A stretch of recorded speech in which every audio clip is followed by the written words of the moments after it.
रहने के लिए कम समय में ऐसा क्या करें जिससे उनसे मेरा जुड़ाव हो और ध्यान लगा सकें, उसके लिए कम समय में कोई विधि हो। स्वामी जी आप बहुत बढ़िया। आपका हमारे चैनल पर स्वागत है। बहुत बढ़िया। हम आज आपके लिए ऐसी वीडियो लेकर आए हैं जिसे जानकर आप हैरान हो जाएंगे। और अध्यात्म तो है ही, साथ में हमारा शरीर विज्ञान की तरफ भी जाए तो कोई हर्ज नहीं। इसलिए मैं आपको इस वीडियो से आपको ऐसी जानकारी मिलेगी जिससे आप दंग रह जाएंगे। और ये आप इस बात को हमेशा जानते हैं, लेकिन इस पर आप अमल नहीं करते होंगे। इसलिए इस वीडियो को देखने के बाद आप इस पर अमल भी करेंगे और इसका अपने दैनिक जीवन में उपयोग भी करेंगे। आशा है ये वीडियो आपको बहुत अच्छी लगेगी। बता रहा हूँ कि आपके पास अगर 10 या 15 मिनट का भी समय है, इतना समय मिलता है जी जी 15 मिनट आप निकाल सकते हैं। आप 2-3 काम करिए। जो भी घर में जिस भी स्थान पे भगवान की मूर्ति वगैरह है जी जी तो आप पूजा करना है करिए। आप उसके साथ में एक दीपक जरूर जलाइए। जी दीपक जलना चाहिए, वो अगरबत्ती वगैरह से नहीं जिसमें खाली धुआं धुआं निकल रहा हो, ऐसा नहीं। दीपक यानी अग्नि प्रज्वलित होनी चाहिए। अग्नि और आपके बीच में 2.5 फीट से ज्यादा की दूरी नहीं होनी चाहिए।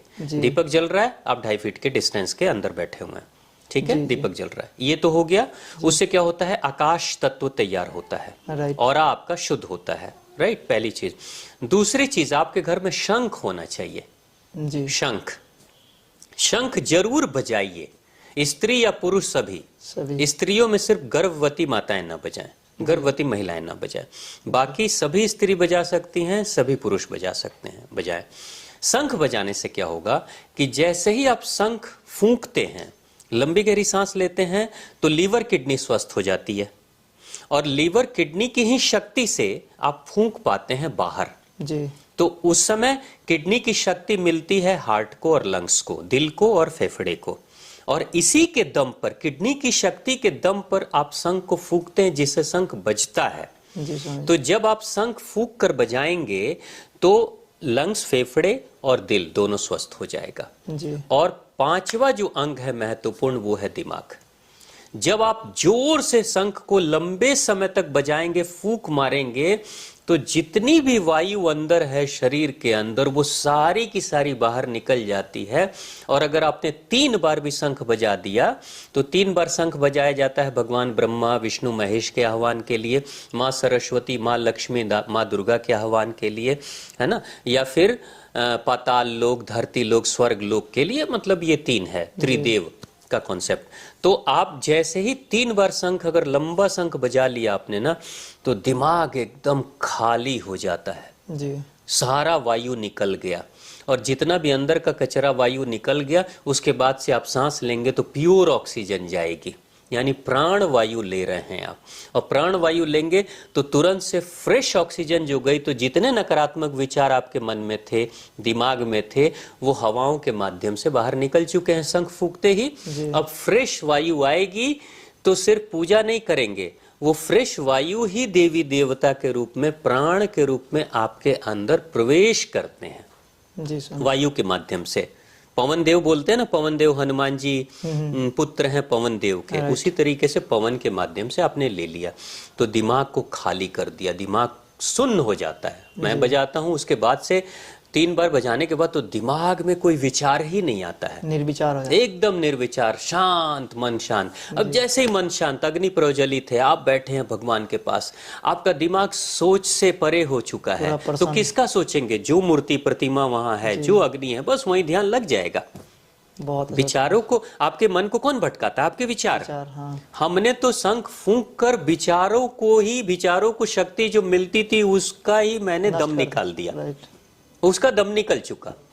अब हो गया दिमाग शांत। अब शांत हो गया तो भटकाव बंद हो गया, वहीं बैठेंगे और अग्नि से शक्ति मिलेगी, सकारात्मक शक्ति, और भगवान पे ध्यान तो स्वतः लग जाएगा, लगाने की जरूरत नहीं पड़ेगी, लग ही जाएगा, क्योंकि जो दिमाग भगाता था वो थक चुका है। राइट। बहुत अच्छा उसके बाद आप लगाइए, आप भगवान में जिस किसी में भी आपकी श्रद्धा हो आप उसका जाप कर लीजिए, उसको याद कर लीजिए, नमन कर लीजिए, और सबसे अच्छी विधि मैं बता रहा हूँ, धन्यवाद दीजिए भगवान को। जी। कल तक जो हुआ, आज तक जो हुआ, उसमें से कोई एक घटना याद कर लीजिए।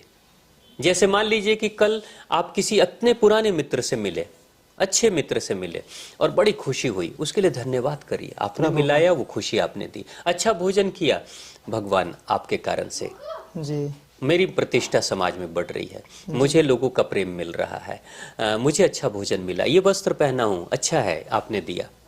आपके पास असंख्य चीजें हैं धन्यवाद करने के लिए।